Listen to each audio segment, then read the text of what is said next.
Not a single studio wanted to greenlight Phineas and Ferb, and for 16 years, the creators kept getting the same complaint until Disney finally gave it a chance. Phineas and Ferb is back after going off the air 10 years ago this week, so here are some things I bet you never knew about it. The story behind Phineas and Ferb starts with The Simpsons in the early 1990s, because it was there that animators Dan Povenmire and Jeff Swampy Marsh first met. Povenmire was an art prodigy who had attended USC and done work for Tommy Chong and Teenage Mutant Ninja Turtles, while Marsh was a former computer company vice president who, after freaking out at work one day, decided to pursue animation instead. But fate would put their desks together at The Simpsons, where they were both layout artists. They quickly became friends and bonded over their shared taste in humor and music, and after a handful of years at The Simpsons, they went to work on Rocko's Modern Life as a writing team. And it was there in the mid-1990s that they started to think about creating their own show. One night while eating dinner at a Wild Time restaurant in South Pasadena, Povenmire drew a rough sketch of a triangle kid on butcher paper. He tore it out and called Marsh that evening to say, "I think we have our show." That one sketch sparked their imaginations and led to a universe of characters and designs. Povenmire thought the triangle kid looked like a Phineas, while the name Ferb came from a friend who owns more tools than anyone in the world. The angular shapes of the characters were inspired by legendary animator and director Tex Avery. Povenmire also said the show was inspired by his childhood in Mobile, Alabama, where his mother used to tell him to never waste a summer day. That led him to big days outside digging holes and making Super 8 movies. And Marsh's childhood was similar. He told Animation World Network in 2008, every summer day we'd go out and do something. Dig a trench or build a tunnel, fort, or a treehouse. We built go-karts or bicycles. We were always out doing something. We wanted to capture that imagination. They intentionally steered clear of a school setting because it was something they'd seen too many times before. And they centered the show around a blended family based on Marsh's own upbringing, and also because it was rare in kids' television. Likewise, the boys have a pet platypus just because it's weird and unusual. The characters were also made to be intentionally cool, edgy, and clever without being mean-spirited. Animation director Rob Hughes explained to Animation World, "In all the other shows, every character is either stupid or a jerk, but there are no stupid characters or jerks in this one." They then pitched the show all over the place, but no studio or network wanted it. Cartoon Networks and Fox Kids rejected the show because they thought it was too complicated. And though it got close to happening at Nickelodeon, the network ended up rejecting it more than one time, also finding the premise to be too complex. Povenmire and Marsh then went their separate ways for a while. Marsh moved to London and worked on things like Postman Pat and Bounty Hamster. Marsh's time in the UK is why Ferb is British, by the way. While Povenmire worked on Family Guy and SpongeBob, and those two shows were very influential on Phineas and Ferb. Povenmire said in 2009 that he sees his show as a combination of both Family Guy and SpongeBob. Like those shows, Phineas and Ferb used meta humor, humorous blank stares, and wordplay, while also breaking the fourth wall on occasion. But before that could happen, a network needed to give it a green light. And after 16 years of trying, Povenmire finally landed a pitch at the Disney Channel. Disney didn't accept the show at first, but said it would hold on to the packet. In Hollywood, that's kind of a nice way of saying no, so Povenmire thought it was dead. But then he got a surprising call back from Disney. As he told Animation World magazine, Disney was the first to say, "Let's see if you can do it in 11 minutes. We did it in the pilot, and they said, let's see if you can do it for 26 episodes. Povenmire was worried that Disney wouldn't like that he worked on Family Guy, but Disney Channel Senior Vice President of Original Series Adam Bonnet was a Family Guy fan and actually appreciated that Povenmire had worked on the Seth MacFarlane show. The show has some structural conventions and guidelines built into its writing. Inspired by the creator's time on Rocko, almost every episode has a song or big musical number, as well as a big action or chase scene. And they were very careful about the boys' schemes, making sure they never came off as magical. The show was animated by Rough Draft Studios in South Korea, Wong Film Productions in Taiwan, and 3 additional studios in China. Povenmire did most of the directing on the series, along with Zach Moncrief and Robert F. Hughes. In addition to the geometric art style inspired by Tex Avery, the show also used a lot of bright colors in the characters and objects, contrasted with more natural environments. As Marsh told 411 News, the idea at the end of the day was candy. One of the things that I think works so well is that the characters are so bright and candy-colored, and our backgrounds are a much more realistic depiction of the world. The soft green of the grass, the natural woods for the fence. In order for all the stuff that they do to work, their world needs to be grounded in reality. They also intentionally kept the character design simple, so that kids at home would easily be able to draw them themselves. And so that they would be recognizable from a distance and in silhouette, a tip that they picked up from Simpsons creator Matt Groening. If you've never seen Phineas and Ferb, and you're somehow watching this video, the show has some pretty recognizable voice actors. Vincent Martella and Thomas Sangster voiced the lead characters. Ashley Tisdale played Candace. Malik Panchaloy is Baljeet. You've got D. Bradley Breaker, Caroline Ray, Jack McBrayer. Rocky Horror creator Richard O'Brien played the dad/stepdad. And the show had some big name guest stars over the years too, like Damian Lewis, Evander Holyfield, Cloris Leachman, Ben Stiller, Kelly Clarkson, Tina Fey, Seth MacFarlane, Clay Aiken, Shaka Khan, and Kevin Smith. Povenmire himself voices Dr. Doofenshmirtz, while Marsh is Major Monogram. Music was and is a key part of Phineas and Ferb. Starting with the early episode Flop Stars, every episode after got a new original song. Povenmire and Marsh would write the songs each week very quickly. They would then sing them on composer Danny Jacobs' answering machine on Friday nights, and by Monday, they'd have a fully produced song. Bowling for Soup's Today Is Gonna Be a Great Day wasn't always going to be the show's theme song. At first, they had a slower number that was more like a classic Disney song, but then the network asked them for something with more appeal to children, and they went with the upbeat rock track by Bowling for Soup. It ended up being nominated for an Emmy in 2008 for Outstanding Original Main Title Theme Music, but it lost to the CBS reality show Pirate Master. Phineas and Ferb premiered with a special preview on the Disney Channel on August 17th, 2007. The first episode, Roller Coaster, was seen by 10.8 million viewers that night, thanks to its lead in High School Musical 2. And that's the record for a single episode of a Disney Channel original series, by the way. Over the years, its regular ratings would range from 1.3 million to 5.2 million viewers. There aren't a ton of reviews out there, but what there are positive. Season 1 has a perfect 100% based on 7 reviews. The show was nominated for 17 Emmys total, winning 5 over its run, including Outstanding Writing in Animation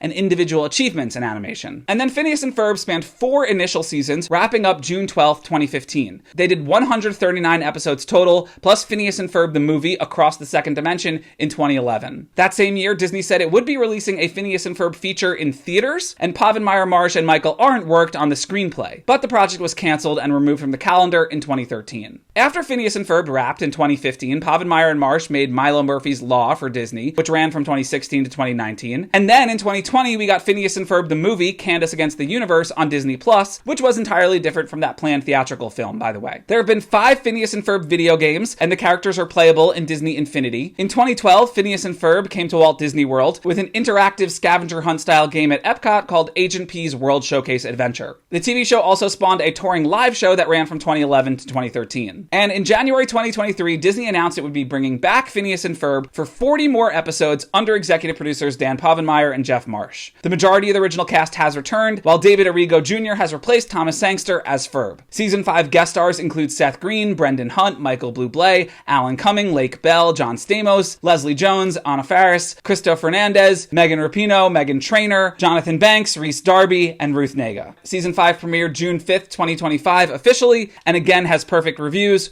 100% based on 8 write-ups. And if you've made it to the end of this video, drop a what you doing in the comments.